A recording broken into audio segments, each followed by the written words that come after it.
Meu nome é José Manuel Feio Mena Abrantes, nasci em Malães no dia 11 de janeiro de 1945 e sou o sétimo de 8 filhos.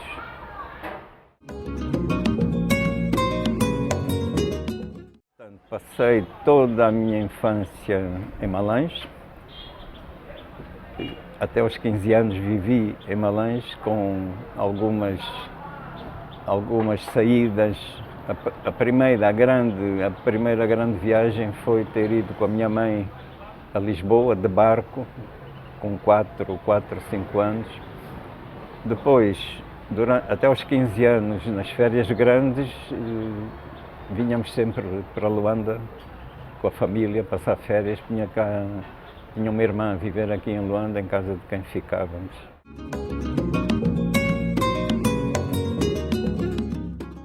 Quando eu nasci, o meu pai era guarda-livros da Cotonang, que equivale, creio que, ao contabilista atual, né? E era uma casa que eu achava que era enorme, me perdia lá dentro. A casa em si tinha um quintal pequeno, mas logo a seguir havia um grande quintalão que confinava com uma zona já com a entrada da Machinde. Naquela altura ainda tinha poucas casas naquele local. E então, quando eu voltei de uma viagem que fiz com a minha mãe a Lisboa de barco, eu ia brincar para essas máquinas, não sei bem para que serviam. Eu sei que uma delas tinha uma manivela grande, muito convidativa. Como via as pessoas andar de bicicleta, achei que aquela manivela também servia de pedal. Subi na roda, né? Pus o pé na manivela, acelerei e caí de cabeça e parti o braço. Tinha 5 anos, né? Porque achei estranho, porque depois de cair, olhei para a mão e a mão não endireitava, né?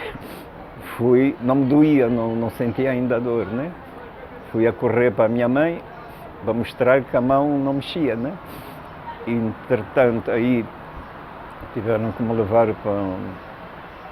para o hospital, puseram-me gesso e durante um longo período andei a exibir o braço ao peito com gesso, né? Foi assim é uma das memórias dessas brincadeiras no quintalão. Essa zona do quintalão contíguo ao quintal da minha casa era cimentada. Portanto, foi aí que começamos também a aprender a andar de patins. Eu só sei desse período anterior à entrada na escola, aos 7 anos, eu só tenho memória de brincadeiras, né? E depois, como Malães ainda é uma cidade muito pequenina, onde todo mundo se conhecia, nós podíamos andar completamente à vontade, mesmo sair da zona, eu ia dizer asfaltada da cidade, mas nem sequer asfaltada era a cidade naquele tempo. Foi assim um grande evento quando finalmente, junto à Câmara Municipal, asfaltaram 20 metros de rua, né? Toda a cidade foi assistir à inauguração dos 20 metros asfaltados da cidade de Malães. Malães praticamente era uma rua muito longa, a rua se chamava Governador Andrade, depois com umas ruas pequenas adjacentes, onde havia depois casas dispersas, né? Era realmente uma cidade muito pequena. E terminavam as casas e começava logo a mata, né?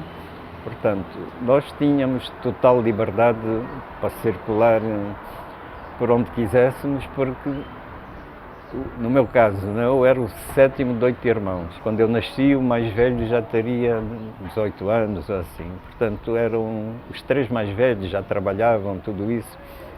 O meu irmão mais velho era guarda-redes do Benfica. O segundo era defesa do Sporting, e então aquela questão do Benfica Sporting nasceu logo naquela altura, né? E eu acho que eu fiquei do Benfica porque o meu pai, que era do Benfica, levava-me a assistir aos jogos lá num campo também de terra batida. Como eu disse, éramos 8 irmãos, pai e mãe, e 5 eram do Benfica e 5 eram do Sporting, né? Pai do Benfica, mãe do Sporting. E depois os irmãos dividiam-se entre Benfica e Sporting, portanto eram situações, a não ser que houvesse um empate num jogo de Benfica-Sporting, era complicado, né? Lá em casa alguém ia ficar mal disposto, né? O que perdia. Entretanto, futebol começou-me a atrair, por exemplo, desde os 3, 4 anos, que é o período que eu me lembro em que ia com o meu pai assistir aos jogos. Depois, durante até aos 15 anos, né, o período em que eu vivia em Malães, havia um campo de jogos, tinha 3 ou 4 campos de ténis, depois tinha um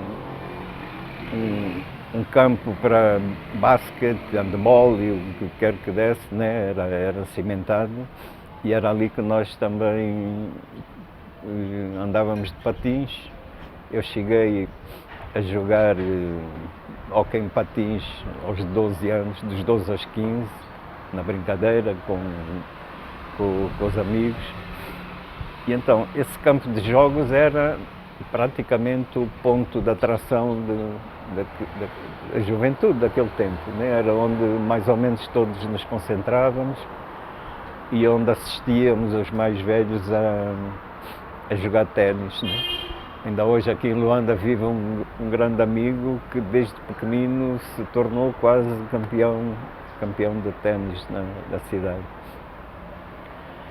Entretanto, eu não vou dizer que esse campo de jogos tinha uma piscina, mas tinha um tanque pequenino onde nós, os mais jovens, podíamos entrar e fazer de conta que estávamos a nadar.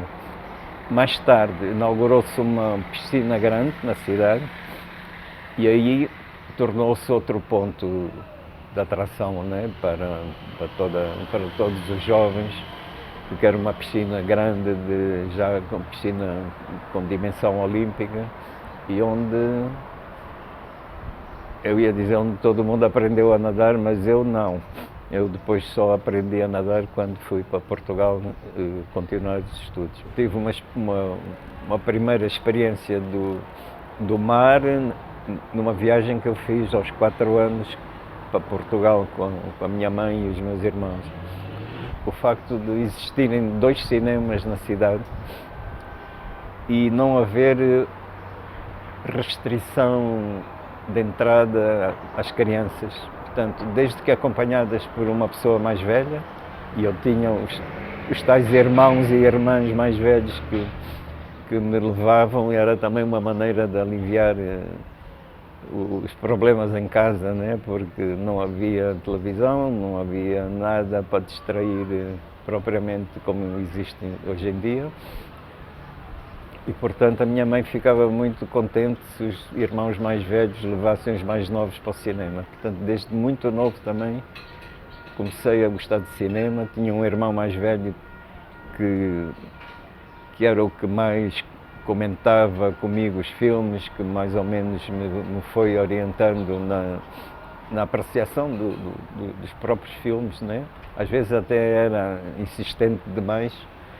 Ele perguntava-me de propósito o que eu tinha achado do filme. Eu tentava dar uma opinião e então ele demonstrava que eu estava errado, que o filme não era aquilo que eu tinha dito, o que eu tinha visto não era nada do que o filme tratava e tal. Esse irmão que me fazia as perguntas sobre cinema também me falava de tudo, de todas as leituras que fazia, ia falando e eu queria dormir a maior parte das vezes. E então tentava ouvir, mas a certa altura fechava os olhos e ele mas ainda estás a ouvir? Não, estou. Lá abria os olhos. Então, eu acho que esse irmão concretamente, foi determinante para me abrir um bocado a cabeça, não só para os filmes, mas ele lia de tudo e depois, como era muito reservado e era muito caseiro, não andava com os amigos lá nos copos e nas saídas. Eu era massacrado por ele, né? Tudo o que ele queria comentar e não tinha com quem, era comigo que falava, né? Então, de tal maneira que, por exemplo, eu lembro-me de ter 12 anos e ele já me falar de filósofos como Nietzsche, que eu nem sabia da existência dessas personagens, né? Mas o que aconteceu é que, anos mais tarde, muitas vezes, ao ler um livro, disse, mas eu conheço e já ouvi isto em qualquer lado, conheço. E então a referência era sempre, o meu irmão já me teria falado algures, né, no passado, daquele livro, daquele filme, daquela situação. Naquele tempo, os funcionários públicos portugueses tinham direito de 3 em 3 anos a fazer uma viagem a Portugal e permanecerem lá por um período de 3 meses. Eles chamavam as férias graciosas. O meu pai é natural de Lisboa, ele chegou a Angola com 15 anos e só saiu de Angola pela primeira vez em 60 anos depois. Só saiu na altura da independência e forçado, né? Portanto, nessa viagem com a minha mãe, o meu pai não foi, ficou. E na viagem para Portugal não me lembro de ter acontecido nada de especial, pelo menos não tenho memória disso. Mas no regresso, também de barco, houve uma grande tempestade e acho que o navio se chamava Lourenço Marques e esteve a ponto de afundar, segundo os comentários, né? Eu lembro-me que me atraía muito a sala de jogo do navio. Sempre que eu passava, não deixavam entrar crianças, né? Mas sempre que eu passava pela sala de jogo e via aquelas mesas com o tampo verde, eu queria entrar, queria ver, aproximar, ver tocar naquele verde e não me deixavam. No dia da grande tempestade, aquilo estava todo, o navio estava todo num caos. Eu lembro-me que no quarto as malas andavam de um lado para o outro, as pessoas nervosas, descontroladas, não se podia ir sequer para tomar as refeições no salão de refeições, porque as mesas e cadeiras andavam, a inclinação do navio era violentíssima. Um dos meus irmãos, o tal que eu referi, que foi meu grande mentor na juventude, foi apanhado sentado na morada do navio, numa coluna de ferro que lá havia, os pés para fora, agarrado à coluna. Quando o navio inclinava para um lado, ele chegava quase com a cara ao mar, e quando o navio ia para o outro lado, ficava a olhar para as estrelas. Isso contado, eu não assisti. O que eu me lembro, e também tenho registado num poema que escrevi, foi que finalmente entrei, durante essa tempestade, eu entrei na tal sala de jogo que estava vazia. Como eu estava sozinho no corredor, não sei explicar. Como é que ninguém naquela confusão me estava a acompanhar. Eu sei que entrei sozinho e subi numa cadeira, subi para cima da mesa, da tal mesa com o tampo verde, e fiquei, e dava para olhar por uma janela e eu via, tanto a linha do mar, do horizonte, que é assim, eu via assim, e depois eu via assim, e comecei a acompanhar até acordar já no camarote, porque caí, parti a cabeça. Não, só me lembro da inclinação e de estar na sala proibida. Agora, como eu cheguei lá, sozinho, no meio daquela confusão, também não sei explicar. Depois contaram-me que o outro irmão andava pendurado num ferro a acompanhar o vai e vem. Foi todo mundo comentou, todo mundo falou nessa tempestade, que chegaram a comentar que o navio esteve a ponto de afundar.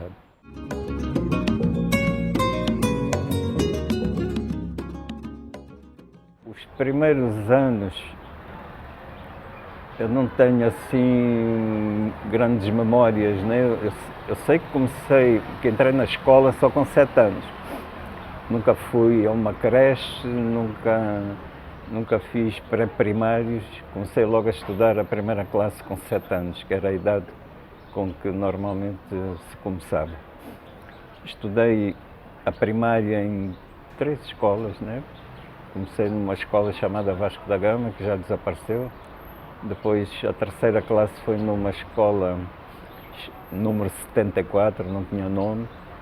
E finalmente fui para o colégio Veríssimo Sarmento fazer a quarta classe e admissão ao liceu. Como tinha os irmãos e irmãs mais velhos já a estudar nesse liceu, eu fui quase adotado pelo diretor e nunca paguei propina. Até o 5º ano do liceu nunca paguei, porque já tinha muitos irmãos a estudar na mesma escola. Eu estive nesse colégio até o 5º ano e na altura em que eu estava a estudar em Malange, o liceu acabava no 5º ano. Todo malangino que chegava ao 5º ano considerava-se já formado. Para prosseguir os estudos tínhamos que vir para Luanda. Então em 1960 eu vim estudar para Luanda, o pré-universitário, no Liceu Salvador Correia. E quando terminei o Liceu Salvador Correia, queria prosseguir para a universidade e não havia universidade em Angola ainda.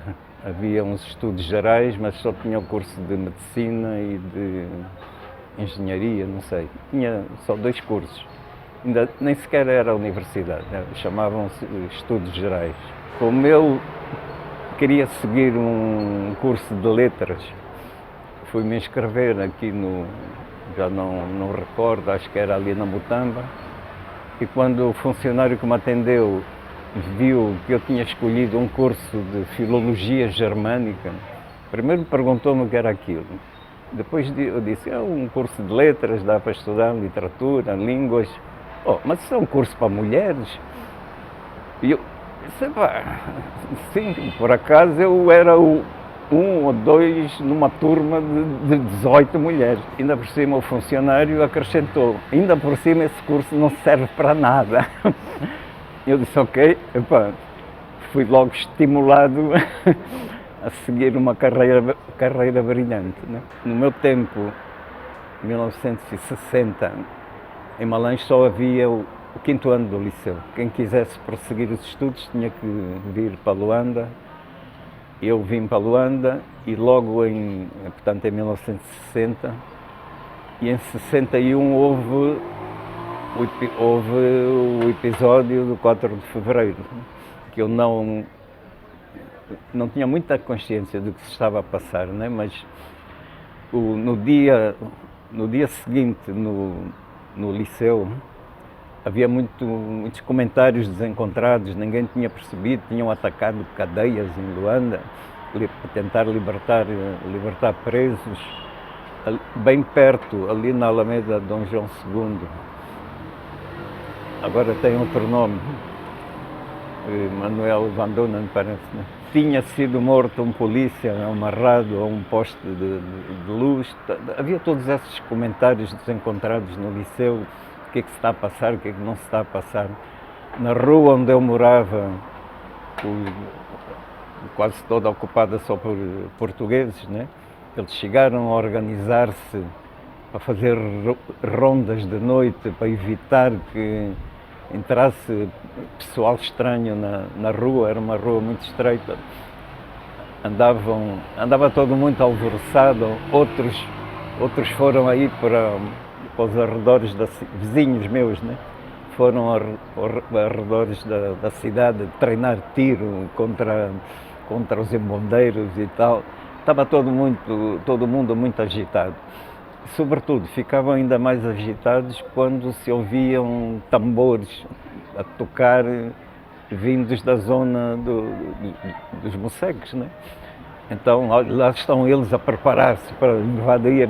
Eu vivia com a minha irmã e com o meu cunhado, e o meu cunhado era português, ele era muito atrevido, né? Gostava de andar nos bairros e de ir para as farras, traindo a minha irmã, né? Ia para os bairros, para as farras e tal, onde era de alguma forma considerado, né? e respeitado. Uma vez ele quis intervir, viu ali perto do mercado de São Paulo, viu um grupo de portugueses a bater num indivíduo mestiço, né? A chamar-lhe terrorista e tudo. Era um círculo grande à volta de uma só pessoa e todos a quererem dar pontapés e tudo. O meu cunhado, armado em herói, né, tentou intervir e teve que ir embora, né, porque senão apanhava também, né? Portanto, havia toda essa agitação pela cidade. Mas nós ali, não sei, eu pelo menos, né, eu ia a pé para o liceu, ali da rua onde eu morava, perto da Anangola, e eu ouvia as conversas, mas ainda não tinha muita consciência do que se estava a passar. Tinha na altura 16 anos.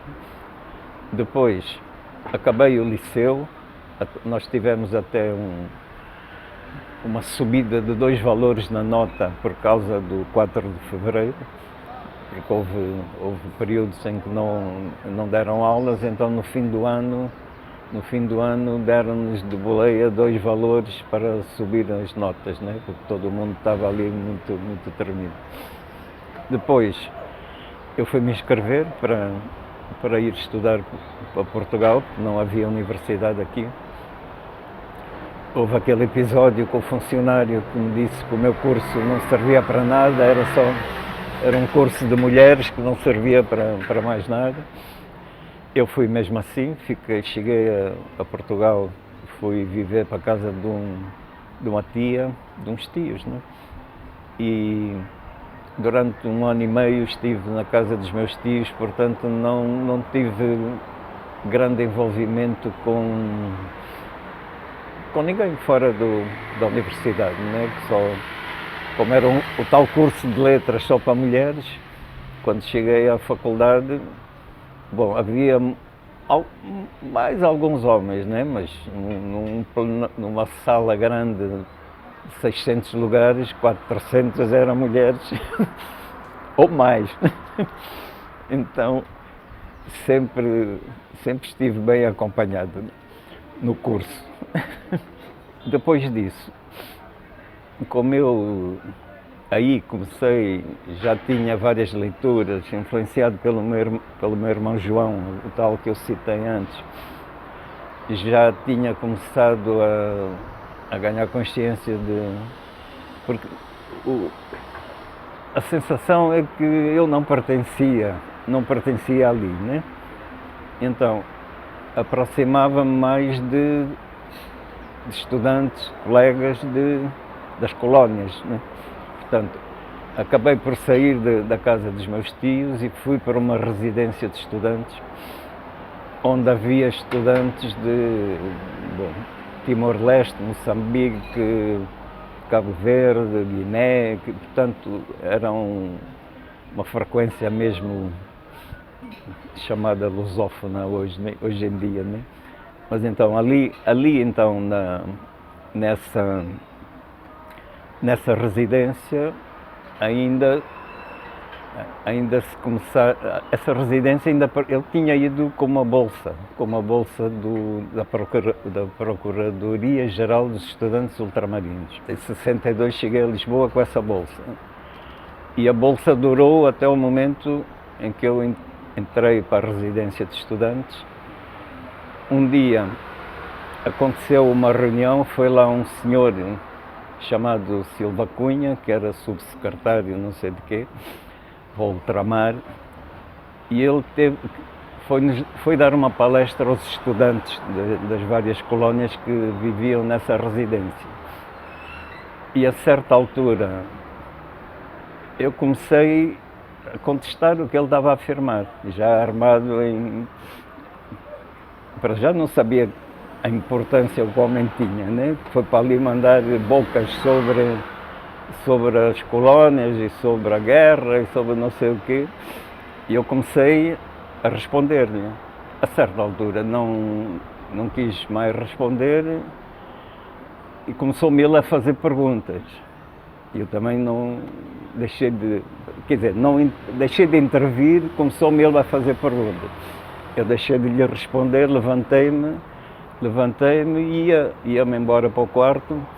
Ele veio atrás de mim, parou-me na porta, era aquelas portas de bater, né, que não fecha nunca, nem abre que fecha. Eu tinha empurrado a porta, ele agarrou a porta e disse: o amigo é um bocado revolucionário, não é? E eu disse: faz-se o que se pode. Ele disse: mas é... Tome cuidado, eu sei que são as más companhias, Não... E deixou-me ir embora, né? Ele voltou lá para a sala onde estava reunido todo mundo.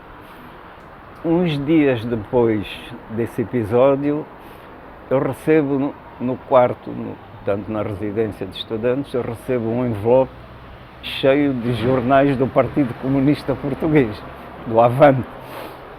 Eu abri o envelope, começo a tirar jornais do Partido Comunista Português. Pá, naquilo, não sabia, li alguns e tal, deixei aquilo no quarto. De noite, na noite do dia em que eu recebi esse envelope, a residência era dirigida por um padre que vivia também na residência. O padre veio falar comigo e disse que tinham estado lá uns senhores à minha procura, porque queriam me fazer perguntas, mas que ele não deixou, porque sentia-se desautorizado se alguém, portanto, vinha-me ele perguntar o que é que se passava. Eu disse: olha, deve ser isto, né? Que eu recebi este envelope cheio de jornais que eu não encomendei. Alguém me mandou na tentativa de me incriminar, suponho, né? Porque eu não pedi, nunca li, nunca tinha lido esse jornal. E ele então disse para eu deitar aquilo fora, porque aquilo era grave, porque se eles voltassem e encontrassem aquilo ali, eu ia ter problemas. E eu então, com a namorada que eu tinha na altura, decidi ir queimar fora da cidade os tais jornais. Então, andámos de carro, ela tinha carro, ela era hospedeira da TAP, tinha uma boa situação. Fomos no carro dela até chegar a uma zona mais ou menos sem casas e tal, onde nos sentimos à vontade. Cavamos um buraco, deitamos os jornais lá para dentro e pegámos fogo. Quando demos conta, o fogo já estava lá, aquilo era verão, e por isso é que eu percebo esses incêndios que há lá, às vezes é uma coisa de nada, né? Tivemos que agarrar nos jornais que ainda não estavam queimados para andar a apagar o fogo, conseguimos apagar, né? Mas acabamos por deixar os jornais todos inteiros no buraco e fomos embora. 15 dias depois da tal conversa, foi nomeado ministro do ultramar e ficou ministro do ultramar durante 10 anos, até 1974. Até o 25 de abril ele não deixou de ser ministro.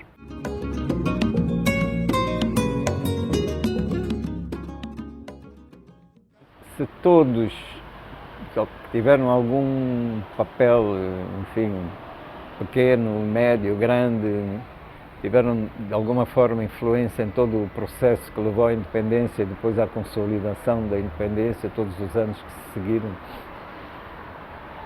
desde que descrevam com objetividade e com verdade aquilo que aconteceu, no futuro, em posse de todos esses elementos que são contraditórios muitas vezes, né? Alguém fará a síntese certa para perceber realmente quem esteve de facto envolvido, quem não esteve, quem traiu, quem não traiu, quem foi decisivo para se atingir, pelo menos, aquela etapa fundamental que era a independência, né? E que era talvez o objetivo mais distante para todos nós, né?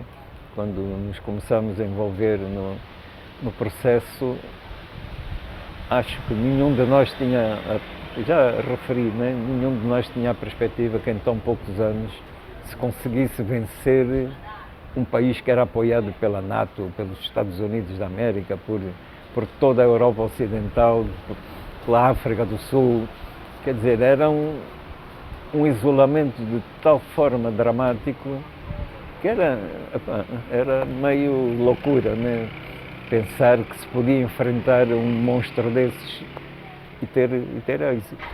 E acabamos quase sem querer, enfim, fazendo o que cada um fez, e todos de alguma forma contribuíram para que esse objetivo fosse atingido num prazo curtíssimo, né? Para aquilo que nós avaliávamos na época.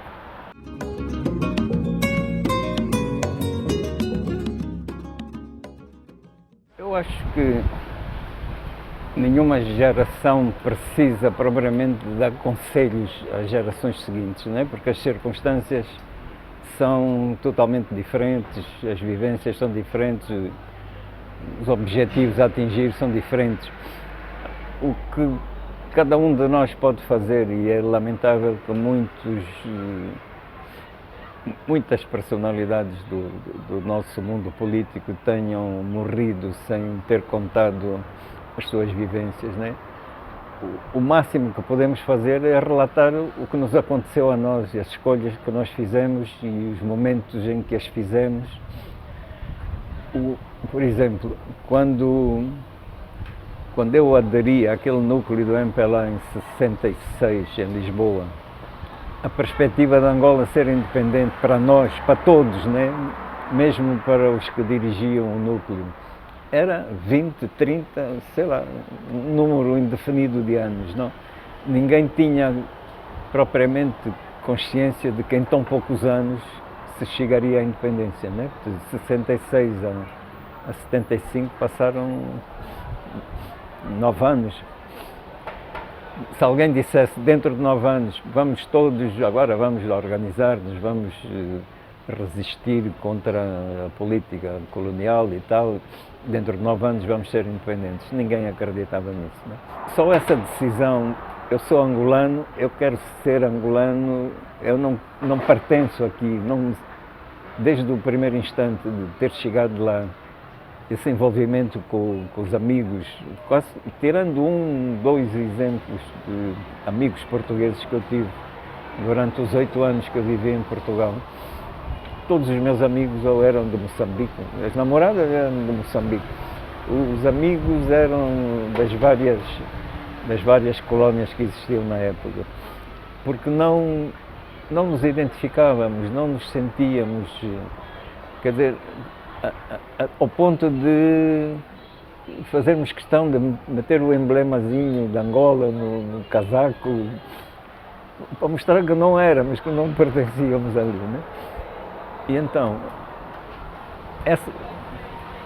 o momento de fazer essas escolhas e ter consciência de quem íamos enfrentar é que foram, quanto a mim, as decisões importantes. As pessoas que, por exemplo, aqui em Angola abandonaram, foram para a guerrilha, as pessoas que fugiram para não fazer a tropa colonial, os que escolheram ainda por cima enfrentar abertamente o regime e que tiveram consequências às vezes fatais, né? Muita gente morreu nesse processo. No fundo, não é propriamente um conselho, façam a mesma coisa, porque as coisas não são iguais, né? Mas ver que há momentos da vida em que as decisões têm que ser tomadas, né? Independentemente da perspectiva de virmos a atingir o objetivo que pretendemos, né? Quanto mais pessoas ligadas a todo este processo que levou à independência contem as suas memórias e registem por escrito ou por gravação aquilo que viveram. Eu acho que isso é mais importante do que qualquer conselho direto que se possa dar. Olha, façam isto, façam aquilo. Cada um sabe de si, cada um sabe as escolhas que tem que fazer.